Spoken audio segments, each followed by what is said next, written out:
This video is sponsored by Universal Audio. I almost quit, but then I decided that I would just try things my own way, and this is when I picked up a very simple habit. Eventually, this changed everything. In this video, I'm going to share with you a very important strategy that saved my failing music career back when no one was paying attention to my work. This is information that every artist needs to hear. I'm going to give you detailed secrets on how to build an audience in today's social media driven world and show you exactly how I create my videos that have now gotten the attention of millions of viewers. But first, I need to explain why it's so impossible to make it these days as a musician. This jar represents the career you're going for, and the paper represents the barrier of entry. For years, you'll build up your skills and experience a little bit at a time. Even as you grow this pile, the barrier isn't going to be so easy to break. For the longest time, especially for classical musicians, major competitions were a way to break through. Or getting signed by a major label with the right connections. Or if you're really rich, dumping in a bunch of cash can sometimes make things happen.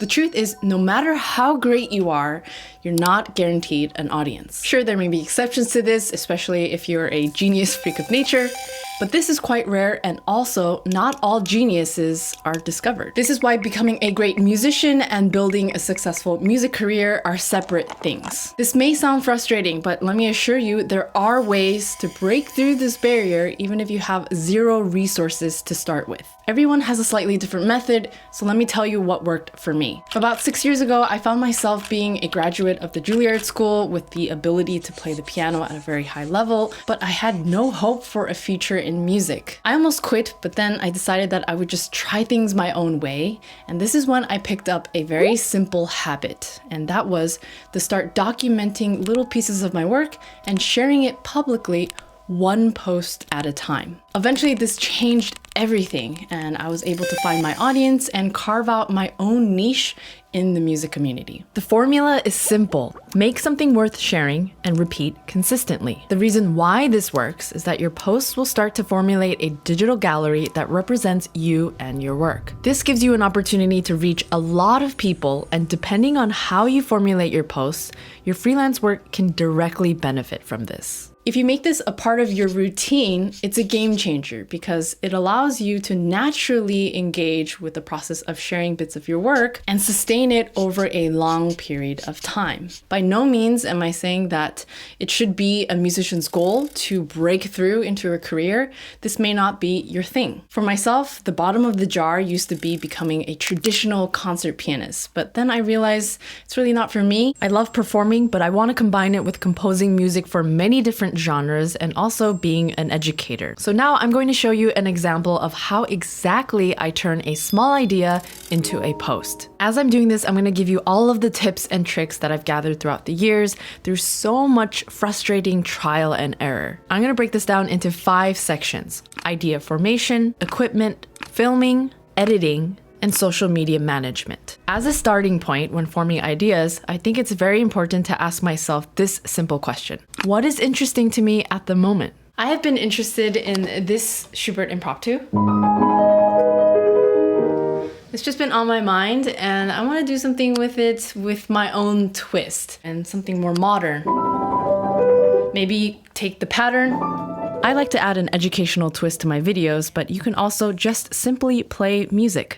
Okay, so now that we have the idea, let's talk a little bit about equipment. Even though I have all of the equipment that I can make a very fancy YouTube video with, for social media posts, I use my phone. And that is because it eliminates this extra bit of friction that comes with having a bigger setup. This is the interface that I've been using. It's a Volt 276 by Universal Audio. The reason why I love this setup is because I can have the recording quality be very high, but I don't need my computer. I just plug all of this directly into my phone. This is why I'm choosing to partner with Universal Audio for this video. Audio quality is the most important thing for musicians. It comes before video and editing quality, and this setup allows me to capture the highest quality audio in a simple and portable form. If you need a place to start, consider getting the Volt 276 Studio Pack. It comes with the interface, a condenser mic, headphones, cables, and a bunch of great resources that can help improve your audio in post. Now, in terms of mounting your phone and microphone somewhere, you can get really creative with this. Currently, I'm using this little gadget. This is essentially a mic stand, not a tripod.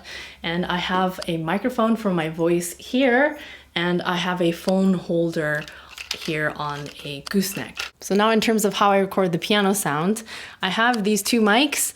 These are SP1s by Universal Audio, and I just place this inside the piano like so.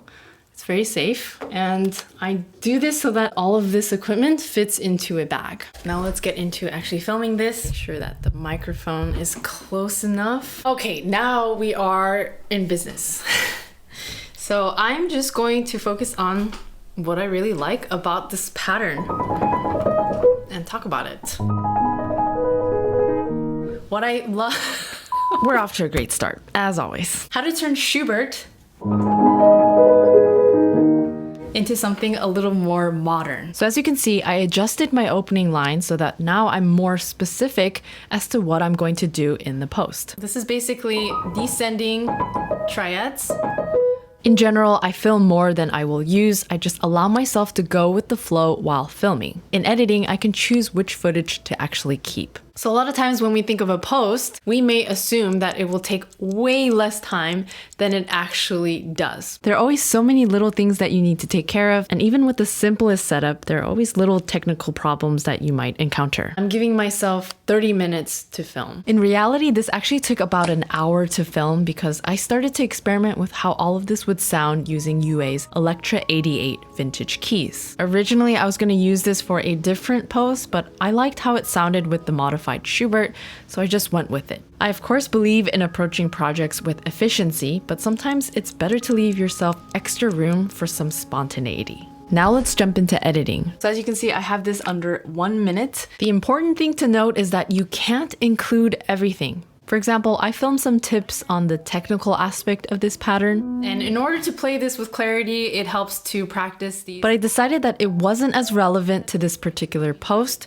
so I went ahead and deleted it. So let me show you a little secret. Look at this cut here. Chords. So what I'm basically doing is I'm starting to speak or I'm starting to play as the other footage is tapering off. And that helps with the short attention span people have these days. I think it's very useful to label things. Sometimes it can be a bit overboard, but if you think that it's going to help with the message and going to add clarity, then it's always great. Now I'm going to show you the final post, which you may have already seen if you follow me on social media. Pay attention to the text on the left to see how I'm breaking up the sections of the video. How to turn Schubert into something a little more modern. Let's switch up the harmony by applying this pattern to other chords. But I think it will actually work better on a different keyboard sound. That's so pretty. This is the vintage Electra 88.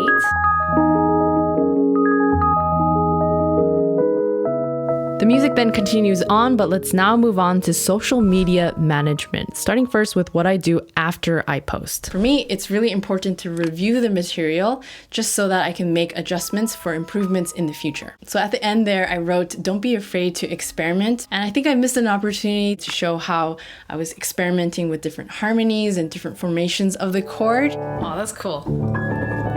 I'm such a fan of showing the full process of something. I wish I would have included that. I, of course, always scan the comments because I love reading what viewers have to say. I think it's very important to be directly in touch with your audience. But don't try to please everyone and go for that approval. In the past, I definitely had periods where I was overthinking things and was concerning myself about negative comments. Now I know it's best to move forward with confidence if I believe in a project, to expect that there will be some haters and trolls, and to give more energy to the positive aspects of the community. Now I'm going to give you 5 ways you can start applying this information to your work. Use my tips to help you form your own workflow and system. Focus on things you're currently interested in and you're currently working on. It could even be video clips that already exist in your folders. Then make posts that are 30 to 60 seconds to start off. Choose a posting schedule that works for you and commit to it without missing a post for a fixed period of time. For example, it could be something like posting twice a week for 3 months. You'll eventually find a rhythm, and the important thing, again, is to make this a part of your routine rather than a once in a blue moon type of assignment. I'm gonna leave you with a thought that's been on my mind. What is the point of all of this? Yes, we as musicians, in order to sustain ourselves, we need to make things work and have a career.